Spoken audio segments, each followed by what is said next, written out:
Good morning. I'm Christy Webster and welcome to my garage.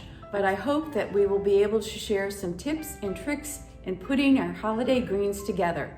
Let's get started. First thing is paddle wire. Paddle wire comes in different colors and it comes in different thicknesses. The thickness is the gauge. I like to use 24 or 26 when I'm making a wreath or a swag. I like to use pipe cleaners when I'm attaching a wreath or a swag outside in the cold, and it really saves on my fingers. I also use it when I'm making a bow.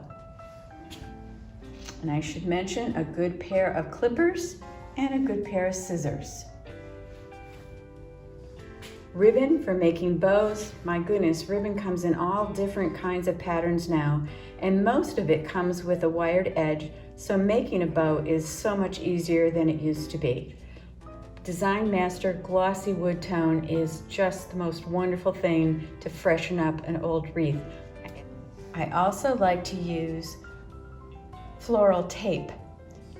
Floral tape, like paddle wire, comes in different colors and different thicknesses. I like to use 1/2-inch green floral tape, and I use it on swags to finish off the ends. I sometimes use some floral picks. I use them to attach bows or pine cones in an arrangement. There are many different wreath frames that you can find. Probably one you'll have the easiest time finding is the 3 or 4 wired frame. It's sort of curved. Circle, candy cane, square. Let's take a look at some greens you may have growing in your own backyard. If we were together, we could pass these around so you could actually feel them and smell them. The first is hemlock. Hemlock is a green that I only use outside for swags and for arrangements that are going to stay outside. It dries out quite easily and then sheds, but it's fine outside.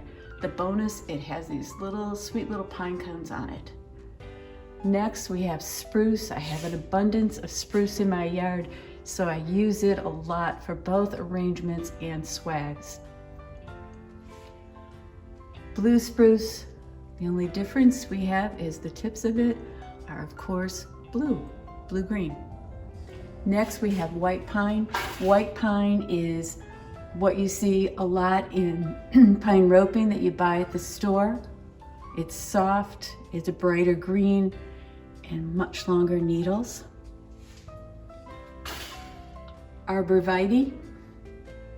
I like it. I like to use it as a completely different texture, and I like that it's lime green. One of my favorite things to use is winterberry. These bright red berries are wonderful, pop a color in any arrangement. A bonus is that the robins love them in the late winter, so they'll come and feed on them. If you're going to grow winterberry, you need to make sure that you have both a male and female plant. They're marked that way in the nursery. You only need 1 male, and you can have 4 or 5 females. Curly willow is a nice thing to add to an arrangement. Next, we have 2 more of my favorites, red twig dogwood and yellow twig dogwood. The color of these two, and especially together, is striking. Back here we have some boxwood. Boxwood has been used for holiday arrangements forever. It holds up well. It makes great wreaths. It also makes little boxwood trees. You can use it. Here's a little specialty green. This is false cypress, Canacyparis. It is dark green, and it has almost a swirl growth pattern. Parsons juniper. This is a variegated green that has sort of a creamy tip. Sherwood forest arborvitae, same lovely texture as a regular arborvitae, but this particular one has a creamy tip. We also have some different hollies. The first one is a Japanese holly that looks a lot like a boxwood. The leaf is just a little bit bigger and maybe a little more cupped. Next, regular holly. And like winterberry, if you're going to grow this and you want the berries, you need to have both male and female plants. Variegated holly, check the edges of this leaf, just the creamy edge of the holly. Let's take a second look at these. Remember, when you are cutting your own greens, your greens are going to be so much fresher than the ones you would buy at a nursery, because who knows when those have been cut.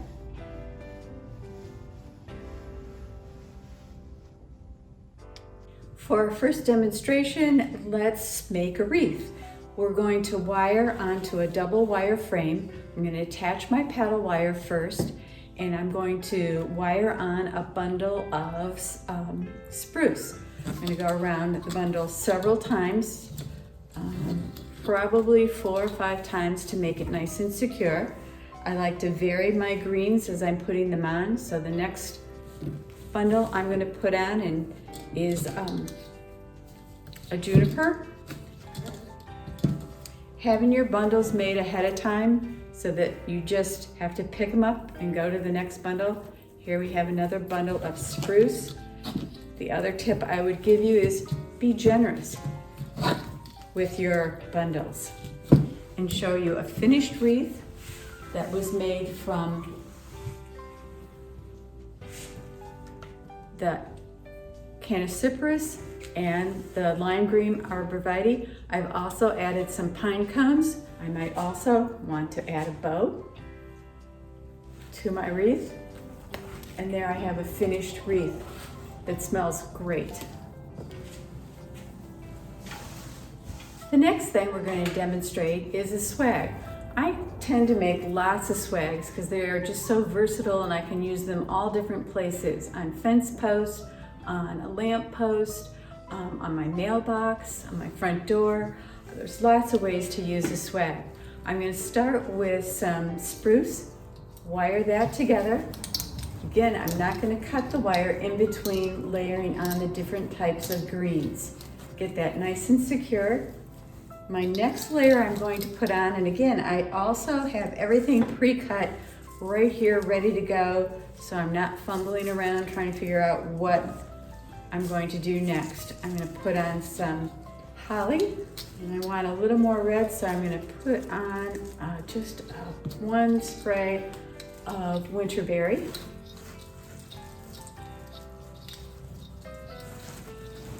And I like to have different colors and different textures. The last thing I'm going to put on is some lime green arborvitae, and I wire it together nice and tight. Spread the arborvitae out. Then, just to make it even more secure, I'm going to use that floral tape that I had talked about earlier to make it easier for me, because I have my hands full. A nice handle, and making the top of my swag even more secure. If I need to, these ends at the top, if I want them nice and even, I can go back and cut them. The only other thing I think I will do is add a bow. My swag is done. For our next demonstration, if you haven't already dumped all of your summer containers, if you want to go ahead and take the annuals out and leave the soil in, you can take your container and make it into a winter container. This one just has soil in the bottom. I'm not going to use any sort of oasis or styrofoam, and I'm just going to fill it with all kinds of greens.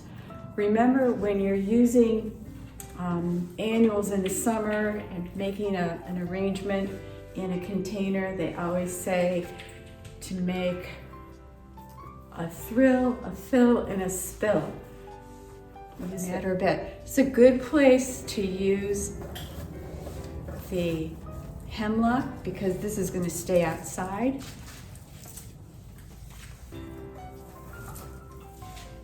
It'll stay green for a very, very long time. I want some variation, so I'm going to put in arborvitae again. The lime green foliage always looks great. Filling in the center. And I'm going to add some winterberry on each side. Some of the yellow twig dogwood also in the center. You turn your container so you can see it from all sides to make sure it's really nice and full. I also have some pine cones that I drilled a little hole in the bottom of the pine cone, and using some hot glue, put a dowel in the pine cone. And you can see the finished container. Just turn it around. Put it outside, forget it, you don't have to water it, it'll be fine. Enjoy it all winter. One of the things a lot of people have trouble making is a bow. And again, with the ribbon that we buy today with a wire edge, it's more simple than ever. And for a nice big bow, you're going to need between 3 and 5 yards. You're pinching it with your non-dominant hand, so my left hand. I'm doing a half a twist and pinching it. I'm always doing a half a turn, making my loops, and I want to make my loops about the same size, going from left to right. And it is totally up to you how many loops you put on. It could be 3 loops on each side, but an even number on each side. Now take my pipe cleaner, find the middle of it by folding it in half, putting it through the center, bringing it around back, untwisting. Fluff up each side, and my bow is ready to use. This pine cone wreath belongs to a friend of mine. Someone in her family made it for her in the 1980s. I think it could use a little sprucing up. Put the wreath down inside the spray box and give it a spray. I'm only going to do a little bit because we are inside of a garage. I don't want to lift it up until it's dry, but I think I wanted to show you the pine cone wreath now that it's really been thoroughly sprayed and thoroughly dried. I think it's good for another 40 years. I think it looks really beautiful. Keeping a folder for ideas that you find in catalogs and magazines is always a good idea. I made a small display out of some of the things I thought I'd like to try this year. Let's take a look at some of our finished projects. Here I've added our swags that we made onto an old pair of skis, a sled, even a snowshoe. We have our wreath and our container, all ready to put out and enjoy throughout the holiday season. Thank you for joining us today.